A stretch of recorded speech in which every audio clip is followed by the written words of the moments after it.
नमस्कार, मी Rajratna Jondhale. Top news मराठीमध्ये आपलं स्वागत. मसाजोगचे सरपंच संतोष देशमुख यांची अपहरण करून निर्घृणपणे हत्या करण्यात आली. या हत्येचे पडसाद राज्यातील हिवाळी अधिवेशनातही उमटले आणि त्याचबरोबर याचे पडसाद जे आहेत संसदेच्या हिवाळी अधिवेशनातही उमटले. या प्रकरणातील जेही आरोपी असतील त्या आरोपींना कठोरात कठोर शिक्षा द्या, त्यांना फाशीची शिक्षा द्या अशी मागणी सत्ताधारी आमदारांसह विरोधी पक्षातील आमदारांनीही केली. या प्रकरणातील जोही मास्टर माइंड असेल, या प्रकरणात जोही सूत्रधार असेल त्याला ताबडतोब अटक करा अशी मागणी सामान्य जनतेतून करण्यात येत होती. या आरोपींना फाशीची शिक्षा व्हावी, या आरोपींना तात्काळ अटक करावी या मागणीसाठी लातूर जिल्ह्यातील रेणापूरमध्ये मोठा मोर्चा निघाला. त्याचबरोबर बीडमध्येही मोठा मोर्चा निघाला आणि त्याच अनुषंगाने आज वाल्मिक कराड जो की या प्रकरणामध्ये ज्याच्यावरती शंका उपस्थित केली जाते, सामान्य जनतेमधून त्याच्यावरती शंका उपस्थित केल्या जाते, त्याचबरोबर राजकीय पक्षातील नेत्यांकडून सुद्धा वाल्मिक कराड याच्यावरती आरोप केला जात आहेत. त्याच वाल्मिक कराडने आज पुण्यातील सीआयडी कार्यालयामध्ये अखेर शरणागती पत्करलेली आहे आणि त्याच अनुषंगाने आजचा आपला चर्चेचा विषय आहे संतोष देशमुखची हत्या ते वाल्मिक कराडची शरणागती. या घटनेचा संपूर्ण घटनाक्रम आपण समजून घेणार आहोत. जर आपण पाहिलं तर ही घटना जी आहे ती पहिल्यांदा खंडणीमधून घडल्याचं सांगण्यात येते. 6 डिसेंबर रोजी जे आहे या प्रकरणामध्ये आबादा जी पवनचक्की कंपनी होती त्या कंपनीला 2 कोटी रुपयाची खंडणी मागितल्याचा जो आरोप आहे तो आरोप करण्यात येत होता आणि त्याच अनुषंगाने त्याच्या बाहेर जे आहे जी काही मारहाणीची घटना घडलेली होती. या प्रकरणामध्ये जर आपण पाहिलं तर अशोक घुले, सुदर्शन घुले, प्रतीक घुले हे जे होते 3 आरोपी, त्या 3 आरोपींनी जे आहेत त्या ठिकाणी असणारे जे अधिकारी आहेत शिवाजी थोपटे यांना शिवीगाळ आणि मारहाण केली आणि मारहाण केल्याच्या नंतर जर आपण पाहिलं तर यामध्ये संतोष देशमुख जे की मसाजोगचे सरपंच आहेत त्यांनी काही हस्तक्षेप केला होता आणि त्यानंतर त्यांच्यामध्ये काही वाद झाला आणि त्या वादामधून जर आपण पाहिलं तर 9 डिसेंबर रोजी संतोष देशमुख यांचं अपहरण करण्यात आलं आणि त्यांची निर्घृणपणे हत्या करण्यात आली. आणि या प्रकरणी जर आपण पाहिलं तर जवळपास 7 जणांवरती हत्येचा गुन्हा दाखल करण्यात आलेला होता आणि त्यामध्ये जर आपण पाहिलं या प्रकरणामध्ये जे 7 आरोपी होते त्या 7 आरोपींपैकी 4 जणांना जे आहे पोलिसांनी या प्रकरणामध्ये ताब्यात घेतलेलं होतं. या प्रकरणी जर आपण पाहिलं तर प्रतीक घुले असेल, जयराम चाटे असेल, महेश केदार असेल आणि विष्णू चाटे या 4 जणांना पोलिसांनी अटक केलेली होती. तर या प्रकरणामधले जे 3 आरोपी होते ते अद्यापही फरार होते. त्यामध्ये सुदर्शन घुले असेल, सुधीर सांगळे असेल आणि कृष्ण आंधळे हे 3 जण फरार होते. जर आपण पाहिलं हे 3 आरोपी जरी फरार असतील यापैकी 4 जणांना पोलिसांनी ताब्यात घेतलेला आहे आणि या प्रकरणाचे ज्यावेळी पडसाद राज्यामधल्या हिवाळी अधिवेशनामध्ये उमटले, विधिमंडळाच्या हिवाळी अधिवेशनामध्ये उमटले आणि त्यावेळी निवेदन सादर करताना मुख्यमंत्री देवेंद्र फडणवीस यांनी या प्रकरणाची एसआयटी मार्फत चौकशी करण्यात येईल आणि त्याचबरोबर या प्रकरणाची न्यायालयीन चौकशी करण्यात येईल असे आदेशही दिले. आणि त्याच अनुषंगाने आपण पाहतो की मागील 4 दिवसांपासून जे आहे सीआयडीचं पथक मसाजोग मध्ये दाखल झालं. या प्रकरणाचा तपास सीआयडीचं पथक जे आहे अधिक वेगानं करत होतं. या प्रकरणामध्ये तब्बल 115 जणांची चौकशी करण्यात आली. जर आपण पाहिलं तर यामध्ये वाल्मिक कराड यांची पत्नी असेल, त्याचबरोबर वाल्मिक कराडचे 2 सुरक्षा रक्षक असतील, त्याचबरोबर राष्ट्रवादी काँग्रेस अजित पवार गटाचे जे बीडचे जिल्हाध्यक्ष आहेत त्यांची चौकशी करण्यात आलेली आहे.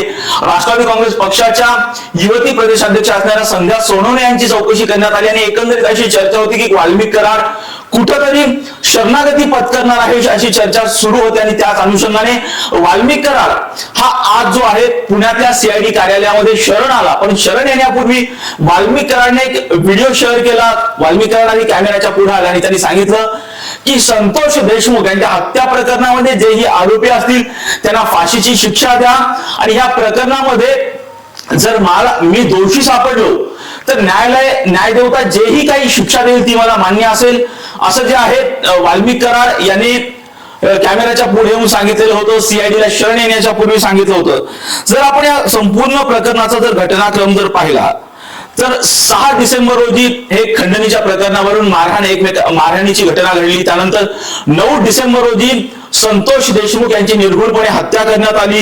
10 डिसेंबर रोजी या प्रकरणामध्ये जे दोषी आहेत आरोपी जयराम चाटे आणि महेश केदार या दोघांना जी आहे ती अटक करण्यात आलेली होती आणि या प्रकरणानंतर मनोज जरांगे पाटील यांनी या प्रकरणामध्ये ठिय्या आंदोलन केलेलं होतं आणि त्यानंतर जर पाहिलं तर पोस्टमॉर्टम झाल्याच्या नंतर 24 तासाच्या नंतर जे आहे संतोष देशमुख यांच्यावरती जे आहे ते अंत्यसंस्कार करण्यात आलेले होते. 11 डिसेंबर रोजी जे आहे गुन्हे शाखेने प्रतीक घुले याला जे आहे पुण्यातील रांजणगाव मधून अटक केलेली होती। त्यानंतर या प्रकरणामध्ये जे शरद पवार गटाचे बीडचे आमदार आहे संदीप क्षीरसागर यांनी या प्रकरणामध्ये देशमुख कुटुंबियांची भेट घेतली। वाल्मिक कराड याच्यावरती त्यांनी गंभीरपणे आरोप केलेले आहे की या प्रकरणामधला मास्टर माइंड हा वाल्मिक कराडच आहे। वाल्मिक कराडला तात्काळ ताब्यात घ्या अशी मागणी जी आहे बीडचे आमदार जे असणारे संदीप क्षीरसागर यांनी केल्याचं पाहायला मिळालं। आणि त्यानंतर 11 डिसेंबर रोजी अजित पवार गटाचे केस तालुक्याचे जे अध्यक्ष आहेत विष्णू साठे आणि सुदर्शन भुले आणि त्याचबरोबर जो वाल्मिक कराड आहे ज्याच्यावरती जर आपण पाहिलं 32 गुन्हे दाखल आहेत असं सांगण्यात येते, त्या वाल्मिक कराडवरती खंडणीचा गुन्हा दाखल करण्यात आलेला होता। 22 डिसेंबर रोजी जे आमदार राष्ट्रीयचे आमदार आहेत सुरेश धस यांनी देशमुख कुटुंबियांची भेट घेतली आणि आरोपींवरती अर्थात या प्रकरणामधला जो आका आहे त्या आकावरती कारवाई करावी अशी मागणी जी आहे सुरेश धस यांनी केल्याचं पाहायला मिळालं। 13 डिसेंबर रोजी ह्या हत्या प्रकरणाचा जो तपास आहे तो सीआयडी कडे वर्ग करण्यात आला। ज्यावेळी हत्या प्रकरणाचा तपास सीआयडी कडे वर्ग करण्यात आला त्यानंतर अत्यंत तातडीने जे आहे सीआयडीच्या पथकाने या प्रकरणाचा तपास केल्याचं पाहायला मिळालेलं होतं। त्याचबरोबर 14 डिसेंबर रोजी केस पोलीस ठाण्याचे जे पोलीस निरीक्षक आहेत प्रशांत महाजन यांना जे आहे सक्तीच्या रजेवर पाठवण्यात आलं, कारण या प्रकरणामध्ये जर त्यांच्या कुटुंबियांनी जे आरोप केलेले होते की ज्यावेळी संतोष देशमुख यांची अपहरण झालेलं होतं, त्यांची हत्या झालेली होती, त्यापूर्वी अपहरण झाल्याच्या नंतर त्यांच्या कुटुंबियांनी पोलिसांमध्ये जाऊन तक्रार दाखल केलेली होती, परंतु त्यावेळेचे जे निरीक्षक होते यांनी तपासामध्ये दिरंगाई केल्याचा ठपका जो आहे संतोष देशमुख यांच्या कुटुंबियांनी ठेवलेला होता।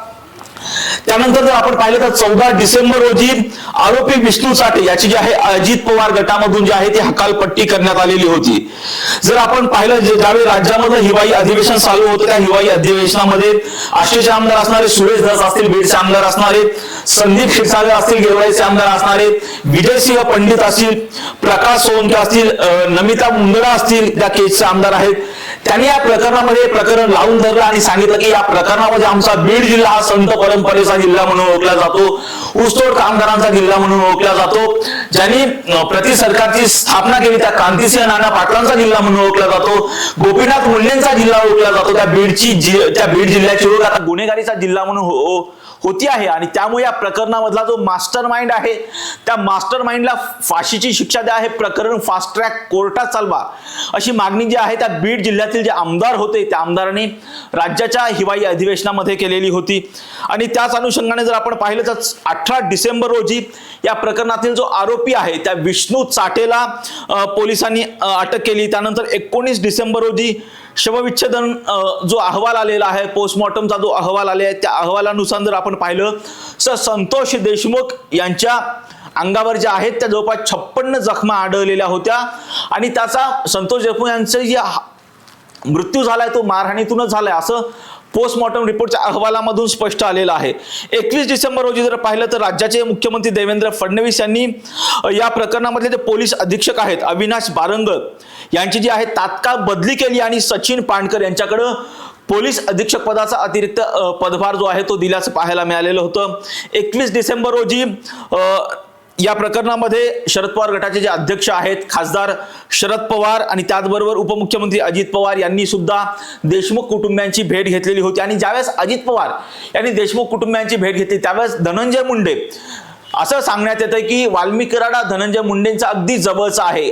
या बाबतीत आपण पाहिलं तर स्वतः पंकजा मुंडे यांनी एका जाहीर सभेमध्ये सांगितलं होतं की ज्याच्याशिवाय धनंजय मुंडेचं पान हलत नाही असा तो वाल्मिक कराड असं जाहीरपणे एका भाषणामध्ये पंकजा मुंडेंनी सांगितलेलं होतं। आणि त्यामुळे कुठेतरी वाल्मिक कराड आणि धनंजय मुंडे यांचे अत्यंत जवळचे संबंध आहेत असं सांगण्यात येत होतं। आणि त्याच अनुषंगाने या ज्यावेळी अजित पवार यांनी भेट घेतलेली होती देशमुख कुटुंबियांची त्यावेळी धनंजय मुंडे यांना मंत्रिमंडळातून हाकला अशी मागणी जी आहे तेथील नागरिकांनी केल्याचं सुद्धा एकंदरीत आपल्याला पाहायला मिळालेलं होतं। 21 डिसेंबर रोजी नवनीत कावत यांची बीडचे नवे पोलीस अधीक्षक म्हणून नियुक्ती करण्यात आलेली होती। आणि त्यानंतर जर पाहिलं तर 24 डिसेंबर रोजी जे आहे आवादा एनर्जी पवनचक्की मारहाण प्रकरणी तसेच खंडणी प्रकरणाचा तपास जो आहे तो सीआयडी कडे वर्ग करण्यात आला। जर आपण पाहिलं या प्रकरणामध्ये जर पाहिलं तर 3 गुन्हे जे आहेत ते दाखल आहेत. एक प्रकरण आहे सुरक्षा रक्षकाला मारहाण, दुसरं प्रकरण आहे खंडणीचं प्रकरण आणि तिसरं प्रकरण आहे हत्येचं प्रकरण.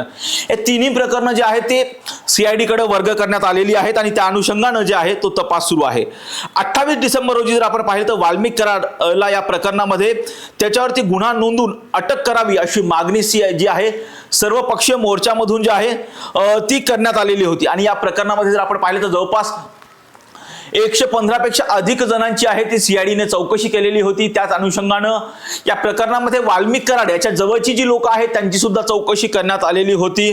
आणि जर आपण पाहिलं तर अखेर वाल्मिक कराड हा CID ला शरण येऊ शकतो अशा बातम्या ज्या आहेत त्या 2 दिवसांपासून सुरू होत्या, परंतु आज 31 डिसेंबर रोजी दुपारी जो आहे वाल्मिक कराड याने एक व्हिडिओ जो आहे तो शेअर केला आणि व्हिडिओमध्ये त्यांनी सांगितलं की संतोष देशमुख यांच्या हत्या प्रकरणामध्ये जेही आरोपी असतील त्या आरोपींना फाशीची शिक्षा द्या. जर या प्रकरणामध्ये मी दोषी असेल तर न्यायदेवतेवर माझा पूर्ण विश्वास आहे, न्यायदेवता जीही शिक्षा देईल ती मला मान्य असेल असं सुद्धा वाल्मिक कराड यांनी व्हिडिओच्या माध्यमातून सांगितलेलं आहे. आणि आता वाल्मिक कराड हा CID पोलिसांच्या ताब्यात आहे, त्याची समोरासमोर चौकशी सुरू आहे. आणि वाल्मिक कराडला आता जे आहे केजचं जे न्यायालय आहे त्या न्यायालयाच्या पुढं डिजिटल पद्धतीनं त्याची जी आहे ते पेशी होणार आहे. या प्रकरणामध्ये त्याला पोलीस कोठडी होते का, या प्रकरणामध्ये नेमके काय अपडेट्स होतात ते आम्ही तुमच्यापर्यंत पोहोचवणारच आहोत. यासाठीच पाहत राहा टॉप न्यूज मराठी, आपला महाराष्ट्र आपली बातमी.